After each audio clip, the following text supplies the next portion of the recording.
أعوذ بالله من الشيطان الرجيم. بسم الله الرحمن الرحيم. السلام عليكم ورحمة الله وبركاته.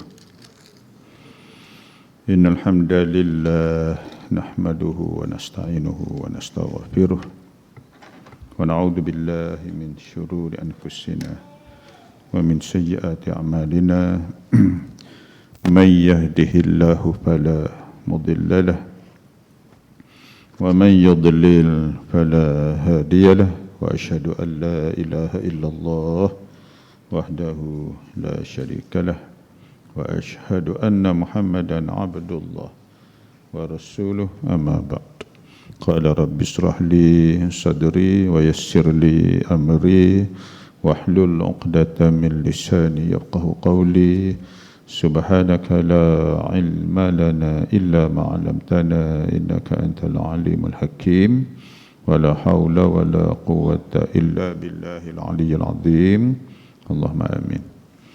Yang dimuliakan Tuan Imam, Tuan Bilal yang berusaha pengerusi surau Timbalan, mengerusi saf kepimpinan jawatan kuasa surau Ad-Diniyah. Seterusnya sahabat-sahabat muslimin dan muslimat sidang jemaah sekalian. Ya, kita sambung kitab Bimbingan Mukmin, Mau'izatul Mukminin.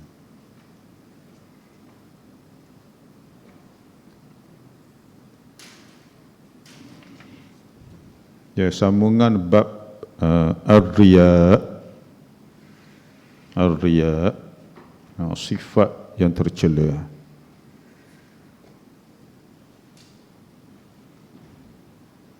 Muka surat 553. Buku baru 553. Buku lama tu 240. Jilid yang kedua 240. Jumpa? Buku baru 553. Bab Ar-Riya. Itu buku baru tu. Tu lama. Lama 240. Jilid yang kedua. Atas lagi. Okey, kita sambung bab Ar-Riya. Di antara sifat mazmumah. Sifat mazmumah. Sifat yang cela. Yang dikeji di sisi syarak. Jadi ar-riya ini yang kita dah sentuh sebelum ini. Ar-riya ya, di antara kata dasarnya, kata dasar kepada ar-riya, maknanya bahasa Arab. Di antara kata dasarnya ialah ra'a yara. Ra'a yara, ra'yun ataupun ru'yah, dengan arti lihat ataupun melihat. Jadi bila ar-riya dibuat amalan, makna asalnya untuk dipertontonkan, menunjuk-nunjuk supaya manusia lain melihatnya. Itu di antara maknanya, supaya manusia lain melihatnya. Bila manusia lain melihatnya, amalan itu yang ditunjuk itu, yang dipertontonkan itu, tentulah dia akan mendapat dengan mendapat apa yang dicita-citanya. Itu tujuan dia. Maknanya tujuannya bukan lillahi ta'ala. Bukan lillahi ta'ala, tetapi tujuannya selain Allah. Itu baru ar-riya. Di antara amalan dari awal lagi sudah tidak diterima oleh Allah Ta'ala. Itu di antara bendanya. Jadi di antara perkara yang suka manusia ini pertontonkan ataupun hendak menunjuk-nunjuk, show off, nak menunjuk-nunjuk itu, di antaranya dari segi tubuh badannya, pakaiannya, ucapannya, perbuatannya, pengikutnya, tindak tanduknya, apa yang dia ada. Itu di antara contoh-contoh. Ilmunya, kepandaiannya, kemahirannya, itu di antara contoh. Jadi bila dipertontonkan perkara itu dengan harapan dianya supaya dia mendapat sesuatu daripada apa yang dia tunjukkan. Kalau dia nak cari pujian, itulah tujuan dia. Ditunjuk ke kemahiran dia, kehebatan dia, kepetahan dia di dalam berbicara, ilmu dia, supaya orang puji. Orang pun puji, dia pun seronok. Dia rasa puas hati. Orang pun puji, dia pun seronok, dia rasa puas hati. Sedangkan di sisi Allah mendapat kemurkaan. Dia tak sedar tu. Allah murka pasal amalan itu, nikmat itu yang Allah berikan kepada mereka ini bukan untuk diriakkan, tetapi untuk disyukuri dengan nikmat Allah ya Subhanahu wa taala. Dibawa contoh di sini. Contoh ar-riya yang berlaku kepada tubuh badan. Dengan tubuh seperti dia menunjukkan dia ni tubuh lemah, kurus. Dia nak tunjuk apa? Nak tunjuk bahawa dia ni banyak puasa. Dia ni banyak apa? Banyak puasa. Ataupun dia ni tunjuk berjaga malam, tak cukup tidur. Malam berjaga, beribadat, bersolat, qiyam. Kemudian siangnya puasa, kurus tubuh. Tu sudah menjadi fitnah di dalam agama. Menjadi fitnah dalam agama. Dengan arti kalau ada tujuan itu, itulah yang merosakkan amalan. Kalau dia betul-betul bangun malam, dengan tujuan pun tak betul dah, supaya nampak mengantuk, dia betul-betul puasa supaya jadi kurus, supaya hendak dipertontonkan dia ni banyak puasa, maknanya ibadat dia Allah tak terima. Yang lebih parah lagi, dia tak puasa pun, malam tak bangun pun, tapi nak tunjuk dia ni mengantuk, dia ni tubuh kurus, nak tunjuk dia ni banyak puasa, padahal tak puasa. Lagi parah. Lagi parah. Maknanya menunjukkan satu bentuk penipuan. Penipuan dalam riak, kemudian tipu pula, lagi besar ya kemurkaan di sisi Allah Subhanahu wa taala. Kerana itulah di antara yang disarankan bila orang tu dia banyak puasa, mungkin bila banyak puasa bibir dia ni siang hari jadi kering.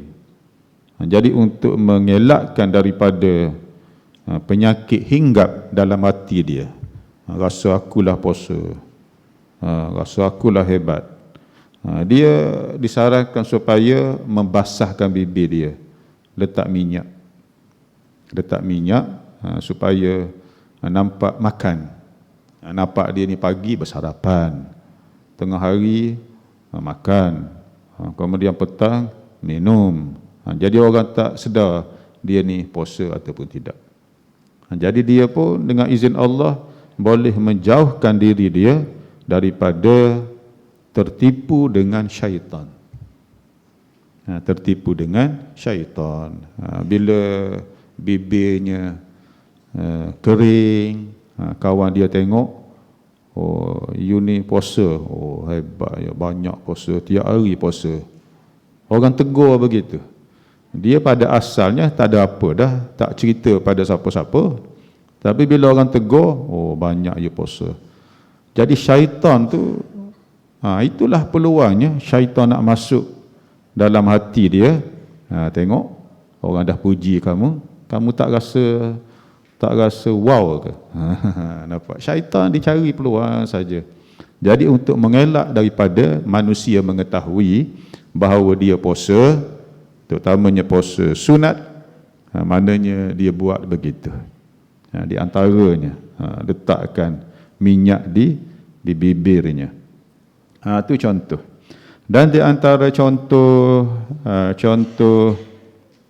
riak dengan keadaan, dengan pakaian. Dari segi pakainya tidak terurus, rambutnya kusut, apa lagi, penampilannya tidak terurus. Nak tunjuk apa? Dia ni tak ada masa untuk menguruskan rambut dia, janggut dia, pakaian dia. Tak ada masa. Pasal apa? Sibuk dengan beribadat kepada Allah. Dia nak tunjuk begitu. Dia ni golongan apa? Darwish. Golongan darwish. Darwish ini satu gelaran panggilan kepada orang-orang sufi. Golongan fuqara, fakir miskin. Darwish. Dia tak endah makan, minum apa yang ada dia makan, tak ada tak makan. Pakaian pun apa yang ada dia pakai. Bukan apa tak ada tak pakai. Dia pakai apa yang ada. Tak ada masa nak menguruskan tubuh dia. Pasal apa? Sibuk dengan berzikir, beribadat, memperbanyakkan amal-amal taat kepada Allah.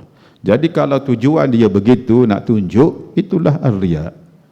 Nak menunjuk-nunjuk. Tapi memang dah dia begitu, tak ada tujuan nak tunjuk kepada siapa-siapa, nak menunjuk-nunjuk, maknanya tidak dah ada perasaan ar-riya.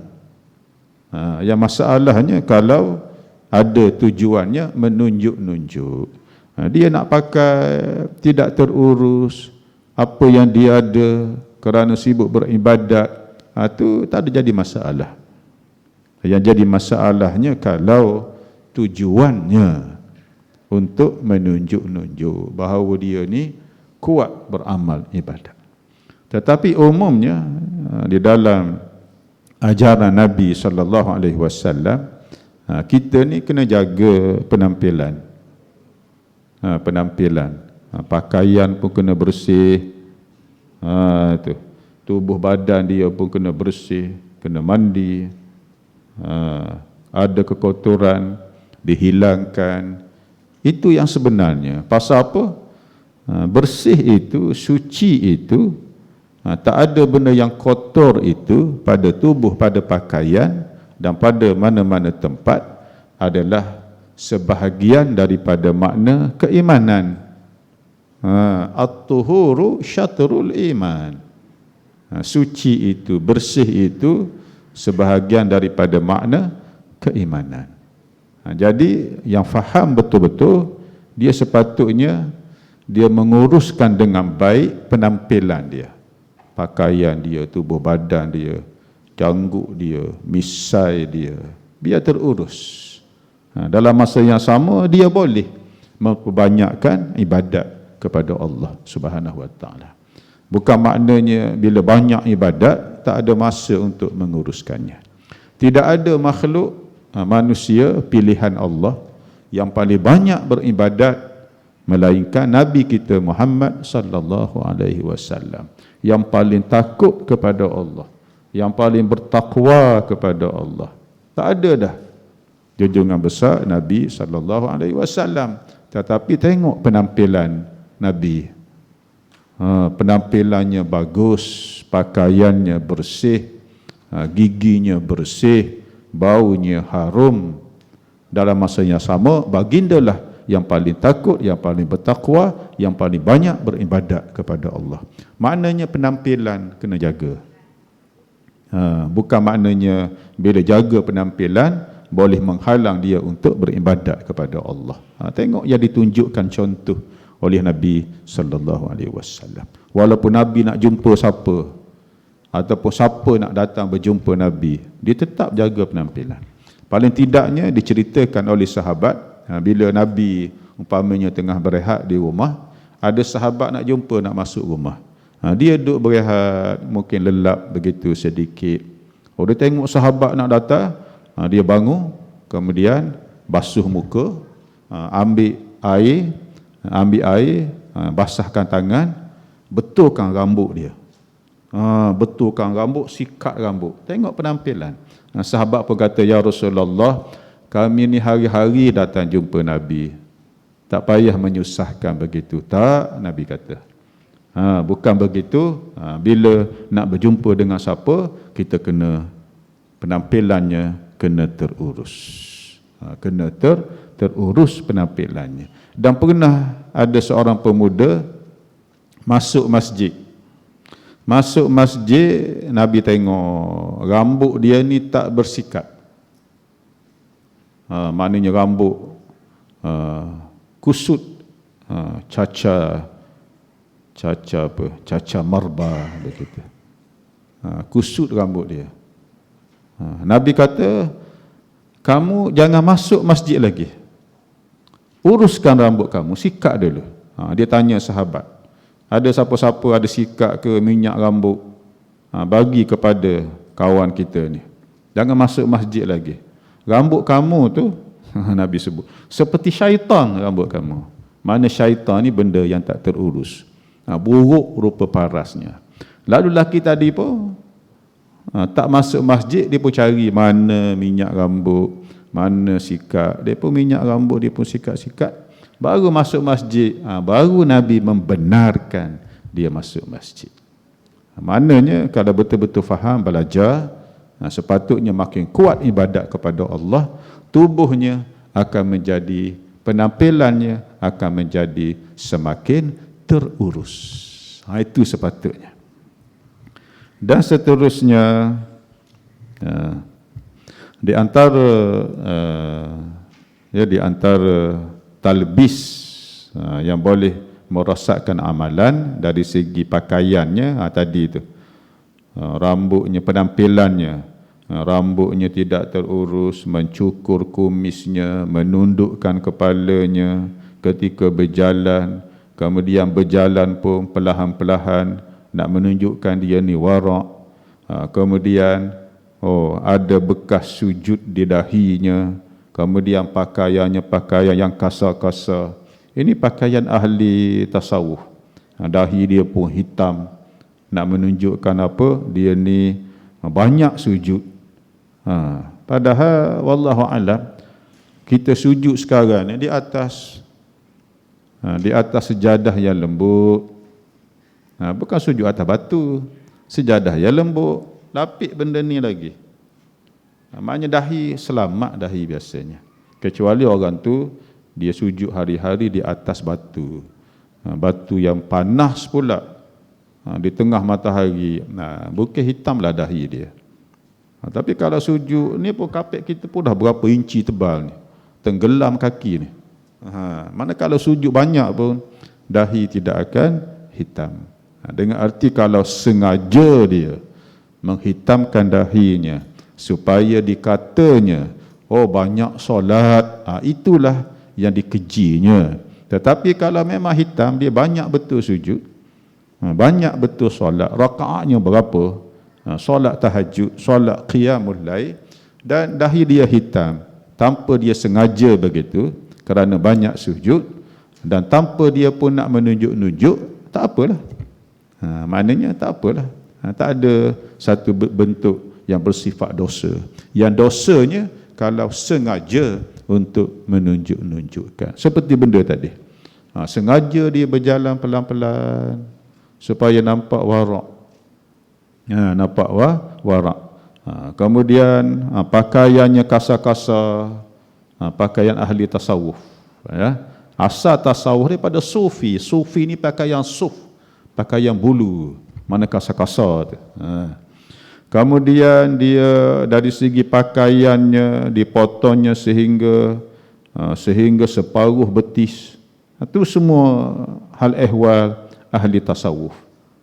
yang banyak ibadat, yang kuat berzikir, supaya dikata orang dia ni termasuk dalam puak-puak ahli tasawuf, ahli tarekat. Memendekkan hujung lengan baju dan lain-lain lagi kelakuan ahli-ahli sufi. Dia hendak supaya orang sebut, orang kata, oh dia ni hebat, masuk tarekat itu, masuk ahli ini. Ataupun disengaja pakaian yang berbentuk uniform kepada tarekat yang tertentu, supaya dikata orang, oh dia ni anak murid kepada Syekh Fulan bin Fulan. Tengok pakaian dia sama dengan Syekh, sama dengan anak murid yang lain. Setengah tarekat dia ada uniform dia. Uniform dia ni sesama mereka ni, sesama mereka yang berasal ataupun yang beramal dengan tarekat yang sama, mereka ni akan mengenali di antara satu sama lain. Bila tengok cara pakaian, cara kopiah, cara dia belik serban itu. Cara belik serban, tengok, oh ni geng aku ni. Kalau begitu tak ada masalah. Yang masalahnya kalau ada yang menyamar, nak tunjuk dia ni juga geng kawan tu, geng golongan Habib mana, tarekat mana, dia belik serban pun cara seperti Habib, padahal dia ni bukan golongan tu, tapi nak cari nama, nak mengambil kesempatan. Ni ya, golongan yang mengambil kesempatan, itu yang dikeji di dalam agama. Tarekat itu tak ada masalah. Ada jenis tarekat, anak murid dia, guru dia, kopiah dia tajam, kopiah dia kopiah dia tajam mata. Mereka tengok kopiah tajam dia, kopiah tajam. Bukan semua pakai kopiah tajam itu tarekat itu. Biasanya tarekat itu kopiah tajam, cara dia belik serban dia dengan cara tertentu. Ni kita tengok, sesama dia tengok, ni geng aku ni. Tak ada masalah. Kopiah tajam ke, kopiah tumpul ke, tak ada masalah.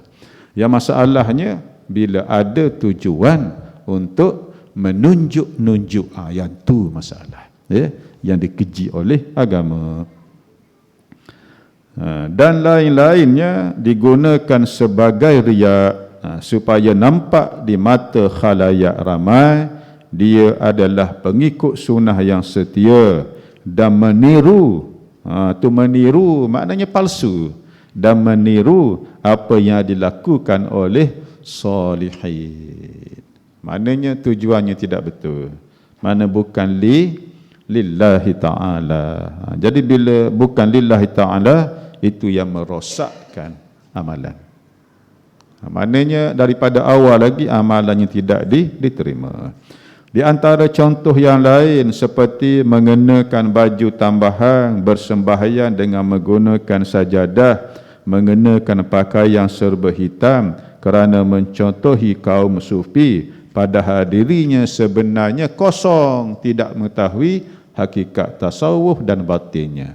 Dan mereka ni bukan daripada kaum sufi, tapi nak tiru supaya dikata, oh dia ni tasawuf juga, dia ni tarekat juga. Itu yang rosak. Bukan tarekat itu yang rosak, bukan ahli sufi itu yang rosak, dia tu yang rosak. Pasal apa? Berpura-pura. Berpura-pura. Nak tiru tadi. Itu di antara bendanya. Di antara dia tengok ya, satu golongan yang hebat, ada nama, tengok pakai baju 2 lapis.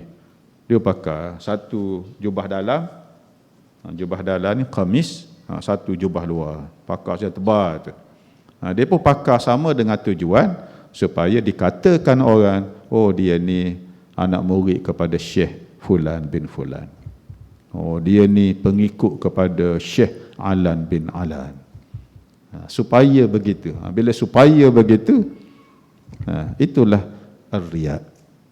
Itulah ar-riya yang dikutuk oleh syarak. Begitu juga dengan berserban, melabuhkan selendang, menutupi kedua matanya, dan berjubah yang biasa dipakai oleh para cerdik cendekiawan, para ulama, padahal dia bukan dari golongan orang yang berilmu, dan dia pakai itu tujuan supaya dikata dia ni orang alim. Padahal tak belajar pun. Kitab pun, suruh baca pun sebaris tak lepas.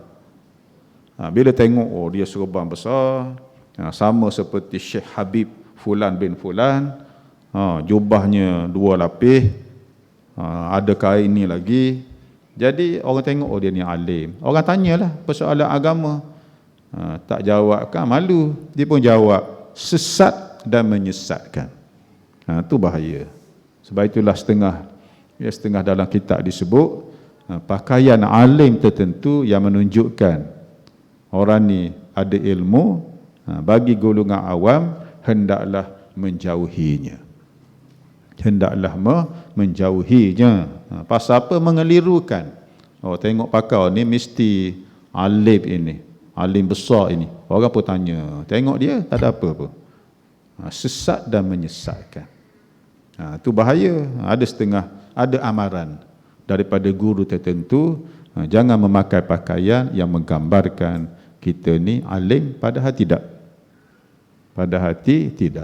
Kalau dulu di Al-Azhar dulu, Universiti Al-Azhar, dia ada pakaian kopiah khusus untuk orang yang hafal Quran. Kena pakai kopiah ni memang hafal Quran.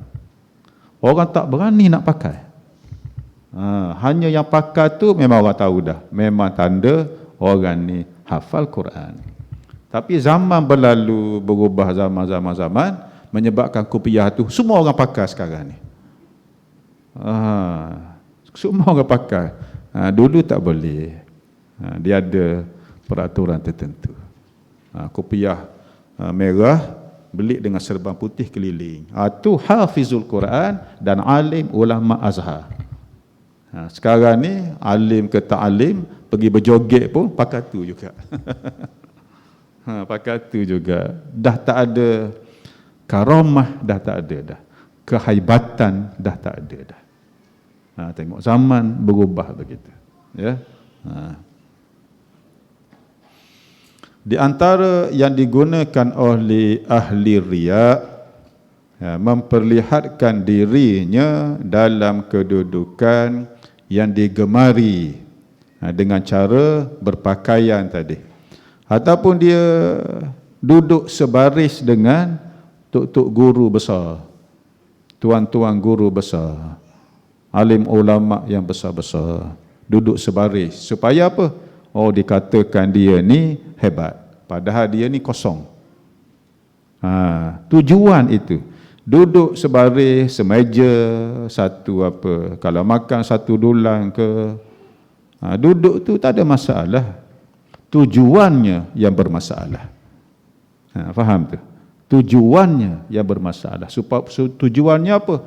Supaya dikata, oh dia ni kehebatannya, ilmunya, pakarnya, mahirnya seperti tok-tok guru, tuan-tuan guru, seperti golongan habib-habib yang hebat-hebat itu.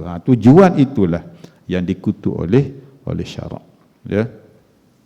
Dari segi ucapan, contoh ucapan riak, dari segi ucapan, kalau ada riak ialah ucapan itu sendiri tidak menjadi satu kesalahan, tujuannya menjadi salah. Seperti suka memberi nasihat, peringatan, kata-kata hikmat, menghafal hadis-hadis, asar-asar, kemudian menceritakan perkara-perkara itu dengan suara itu sengaja. Sengaja kalau cerita sedih, sengaja dibuat-buat suara itu sedih. Supaya apa? Orang yang mendengarnya menangis. Kalau dia baca Quran, sengaja suaranya disedihkan, diangkat tinggi suaranya, jawabul jawab, orang dengar tu supaya apa? Menangis. Tujuan itu tak betul. Tujuan itu tidak betul. Kalau memang suara dia merdu, suara dia sedap, dia nak mengaji suara begitu, memang normal, tabi'i dia, ahlan wa sahlan, tak jadi masalah. Yang jadi masalah hanya sengaja, diparaukan suara, digetarkan suara dengan sengaja begitu. Itu yang dikutuk. Supaya dikatakan orang, oh dia ni hebat, tinggi keikhlasan dia sampai menangis-nangis. Nampak? Itu yang dikutuknya. Menggerakkan bibirnya berzikir di hadapan orang ramai. Padahal dia bukan sebut zikir pun, dia gerak saja. Sebab itulah setengah tok guru, kita berzikir ini, berzikirlah tapi jangan ditunjukkan. Supaya apa? Dibimbangi, dihinggapi penyakit riak. Kalau dia boleh kawal hati dia, tak ada masalah. Di antaranya yang boleh dibimbangi, boleh dihinggapi penyakit riak, dia berjalan mana-mana pegang tasbih. Nak menunjukkan bahawa dia ni sentiasa zikrullah. Pegang tasbih, berjalan mana-mana, pergi shopping, tengok wayang pegang tasbih juga. Masalah. Tak sedar dia. Tak sedar pegang tasbih, tengok ada tasbih dalam panggung wayang. Masalah juga. Itu dibimbangi. Pegang tasbih itu tidak salah. Tujuannya menjadi kesalahan. Tasbih besar, tasbih kecil itu tak ada masalah. Sama ada tasbih yang berbunyi ke. Berbunyi itu pula lagi bahaya. Orang tahu, oh dia ni banyak zikir, tak bunyi. Mengganggu pula. Mengganggu orang duk berehat, duk tidur, duk apa. Pasal tasbih yang tekan tu kan, yang nombor tu, digit tu, digital tu, berbunyi krong krong krong krong bunyi. Yang lama tu lah, yang baru tu tak bunyilah, yang lekat di jari tu, jadi tak bunyilah. Kalau kita rasa hati kita tidak selamat dari penyakit riak, tak payah guna benda tu. Tak payah guna benda tu. Dibimbangi, dihinggapi penyakit riak. Duk masuk jari mana sebagai cincin, tekan. Subhanallah. Perbuatan itu tak salah. Dibimbangi. Syaitan dicari peluang saja untuk merosakkan ibadat kita. Kita boleh berzikir tanpa tasbih, tanpa bilang apa-apa. Sebut subhanallah dalam hati, subhanallah. Tak ada siapa tahu. Kecuali dia ni selamat. Dia boleh kontrol hati dia, selamat. Peganglah tasbih. Bukan menjadi satu kesalahan. Itu maksud dia. Di antara riak dengan amalan, dari segi amalannya, ialah menunjukkan lamanya dia berdiri di waktu solat, qiyam dia lama, sujud dia lama, rukuk dia lama, kemudian tak bergerak dia dalam solat dia. Dia qiyam lama, sujud lama, rukuk lama adalah bagus di dalam solat. Nabi SAW qiyam lama dalam solat. Sehingga apa? Kaki mulia Nabi SAW tawarramat. Tawarramat ni bekak-bengkak, merah-merah. Pasal apa lama qiyam? Terpuji benda itu. Yang salahnya bila dia buat begitu, tujuannya jadi salah. Supaya dia ni lamanya qiyam, lamanya sujud, Masya Allah. Itu. Bila orang puji dia, dia pun seronok. Tubuh dia seperti kena pam, seronok dia. Seperti melayang, fly high. Tubuh dia.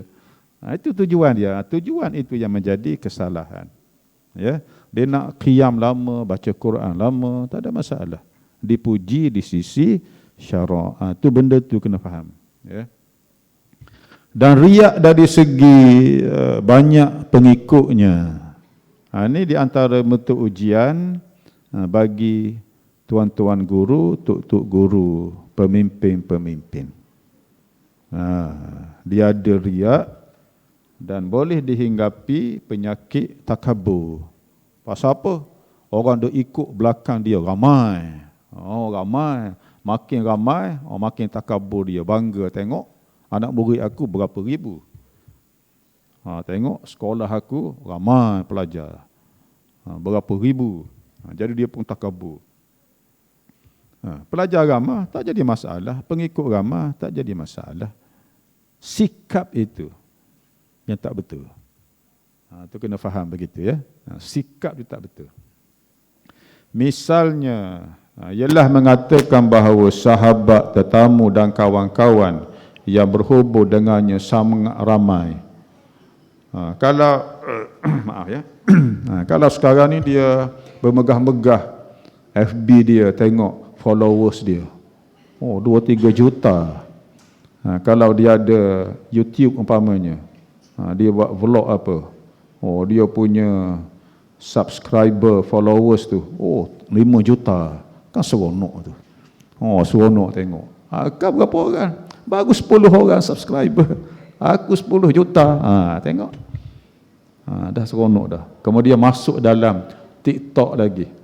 Kemudian ada orang bagi feedback bagus. Dia pun kembang bila orang bagi bagus.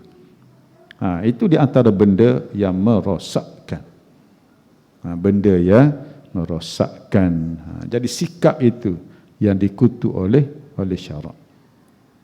Tidak sempat keluar kerana urusannya dengan sahabat-sahabat. Tak sempat nak layan siapa-siapa. Pasal ramai sangat permintaan, request nak jadi friend. I terpaksa kena be friend lah. Pasal ramai orang lain yang minta. Yang tak aktif tu, aku nak buang lah. Pasal ramai request. Dia pun post dalam FB dia. Siapa di sini yang aktif? Yang tidak like, tidak komen, aku akan be friend. Nak tunjuk. Hebat. Sikap itu yang dikutuk oleh syarak. Ya. Dan benda ini boleh kena kepada siapa-siapa. Baik orang alim, baik siapa-siapa. Boleh kena tu. Syaitan ini dia tak pilih siapa dia nak menyesatkan. La ughwiyannahum ajma'in. Aku pasti akan menyesatkan merekanya semua sekali. Ada kesempatan, dia ambil peluang syaitan. Dia sudah bersumpah yang di hadapan Allah Subhanahu wa ta'ala. Itu di antaranya. Jadi tujuannya tidak ada lain melainkan untuk menunjuk-nunjuk, mengharapkan kemasyhuran, simpati orang ramai. Orang rasa kasihan kepada dia. Orang pun beri derma, beri sedekah. Maknanya dia tidak mengharapkan pahala di sisi Allah, tetapi mengharapkan habuan keduniaan. Kalau dia dapat, dapatlah. Kalau tak dapat, tak dapat. Jadi kitanya di dalam ibadat, sama ada besar ibadat kita ataupun kecil ibadat kita, semuanya lillahi ta'ala. Bila ada lillahi ta'ala, semuanya menjadi besar. Semuanya menjadi besar. Walaupun yang kita sumbangkan itu sedikit. Kalau nampak ibadat itu besar, tapi tidak ada lillahi ta'ala, tak ada nilai di sisi Allah. Bahasa mudahnya 1 sen pun tak laku di sisi Allah Ta'ala. Walaupun ibadat itu nampak besar. Dia buat satu masjid, kan besar. Nak buat satu masjid sekarang ni 1 juta mungkin tak cukup. Paling kurang 5-6 juta nak buat satu masjid. Yang lengkap apa itu. Walaupun itu yang dia sumbangkan besar satu masjid, tapi tujuannya bukan lillahi ta'ala, nak dapat nama, nak dapat kemasyhuran, tujuan yang tertentu, di sisi Allah zero. Orang tu dia ada sikit saja, dan dia boleh bagi sikit saja, tapi ikhlasnya, dia ada RM5 saja dalam poket. RM5, RM1, RM5. Macam mana ni? Nak isi minyak motor RM2. Nak isi minyak motor RM2. Ada RM3 lagi. Kemudian adalah orang minta sumbangan nak buat sekolah, buat masjid. Dia pun bagi RM3. RM2 dia simpan dah. Nak balik kalau nak isi minyak motor, nanti tak sampai rumah dia. Dia bagi RM3. Lebih bernilai di sisi Allah, ya, dengan ikhlas dia bagi RM3. Maknanya lebih daripada separuh apa yang dia ada dia beri. Apa yang dia ada RM5, dia beri RM3, maknanya dia beri separuh lebih daripada harta yang dia ada pada masa itu. Walaupun nampak RM3, dan lebih besar nilainya dengan ikhlasnya lillahi ta'ala berbanding yang tadi buat satu masjid gah besar nampak, tetapi bukan lillahi ta'ala. Tengok, niat itu, ya, tujuan itu lillahi ta'ala, ya, yang dikira di sisi Allah, ya, subhanahu wa ta'ala. Tu maknanya orang ini dia sebenarnya tertipu di dalam amalan ibadat. Dipanggil talbis iblis. Talbis iblis dia panggil. Iblis ni memang disuka kerja dia, kerja menipu saja kerja dia. Itu kerja iblis. Nak tipu anak Adam supaya melakukan benda-benda, perkara-perkara yang boleh menjauhkan yang mereka ini daripada Allah Subhanahu wa taala. Ada ahli riya yang tidak pernah puas dengan kedudukan dan kemasyhuran yang sudah dimilikinya, dan dia hendak lebih daripada itu. Pasal apa? Dia tengok ada orang lain lebih daripada dia. Padahal dia dah ada harta benda, dah ada kedudukan, dah ada gelaran, dah ada pangkat, dah ada jawatan, dah ada status, dah ada. Dia nak apa lagi? Dia tak puas hati. Dia nak apa? Nak jadi number one. Kalau ada orang atas dia, dia tak puas hati. Dia akan buat lagi benda-benda yang menyebabkan orang boleh hangkat dia. Bila dia buat begitu, bukan sahaja dia ada riak, dia sanggup buat benda-benda seperti apa? Penipuan, pengkhianatan, jatuh menjatuh, konspirasi dan sebagainya. Bukan menyebabkan kecederaan fizikal kepada orang lain, mungkin bawa kepada pembunuhan. Tak mustahil itu. Pasal apa? Dia nak jadi I want to be number one. Tu bahaya. Bila jadi nombor satu, dia tak akan puas hati juga. Pasal apa? Dia tengok orang bawah dia nak kejar nombor dia. Memang tak akan puas hati. Dia nampak si mamak ni nampak nak lawan aku ni, nak jadi nombor satu. Dia pun tak puas hati. Dia akan sekat kawan tu. Bahasa mudah, akan dicantasnya. Orang Kelantannya peteh geting daripada awal lagi. Dicantas nyawa. Pasal apa? Nampak orang ni ada potensi ni, nak naik ni. Dia cantas awal-awal. Pasal apa? Dia tak puas hati. Sampailah bila-bila tak puas hati. Sehinggalah mulut dia masuk tanah. Baru berhenti. Sampai matilah. Tengok bahaya penyakit ni. Dia semakin lama semakin membarah. Dia tak akan berhenti. Penyakit riak, penyakit nak cari kemasyhuran, nak cari kedudukan, nak cari harta benda, nak cari nama, dia tidak pernah ada full stop. Tidak pernah ada full stop. Dia kena bertaubat kepada Allah. Kena banyak bertaubat ya kepada Allah Subhanahu wa taala. Jadi kita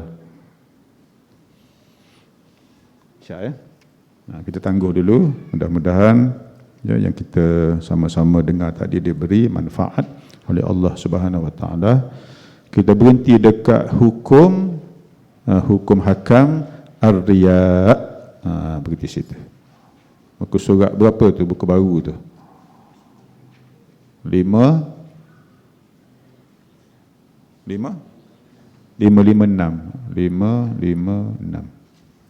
Okey, kita berhenti situ ya. Aku qauli hadza wa astaghfirullahal azim li wa lakum. Wassalamualaikum warahmatullahi taala wabarakatuh. A'udzubillahi minasyaitonir rajim.